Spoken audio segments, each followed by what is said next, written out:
తెలంగాణ రాష్ట్రాలను చలి ఉనికిస్తోంది. ఉత్తరాది నుంచి వీస్తున్న శీతల గాలుల ప్రభావంతో తెలంగాణ, ఆంధ్రప్రదేశ్ రాష్ట్రాలు గజగజ ఉరుకుతున్నాయి. పగటిపూట ఎండ కాస్తున్నా సాయంత్రం 6 గంటల నుంచి ఉష్ణోగ్రతలు పడిపోతూ ప్రజలను వణికిస్తున్నాయి. వాతావరణ శాఖ హెచ్చరికల ప్రకారం రాబోయే 5 రోజుల పాటు చలి తీవ్రత మరింత పెరగనుంది. ముఖ్యంగా తెలంగాణలోని 22 జిల్లాలకు అధికారులు ఆరెంజ్ అలర్ట్ జారీ చేశారు.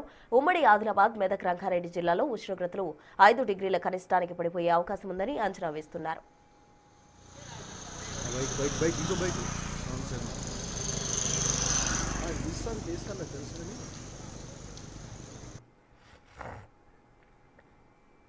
తెల్లవారుజామున దట్టంగా పొగమంచు రహదారులను ముంచెత్తుతోంది.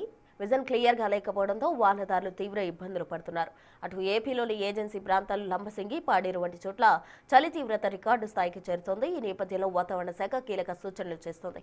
వృద్ధులు, చిన్నారులు తెల్లవారుజామున బయటకు రావద్దని, తగిన జాగ్రత్తలు తీసుకోవాలని హెచ్చరిస్తోంది. మరో 5 రోజుల పాటు ఈ శీతల గాలుల ప్రభావం కొనసాగనుంది కాబట్టి ప్రజలంతా అప్రమత్తంగా ఉండడం అవసరం.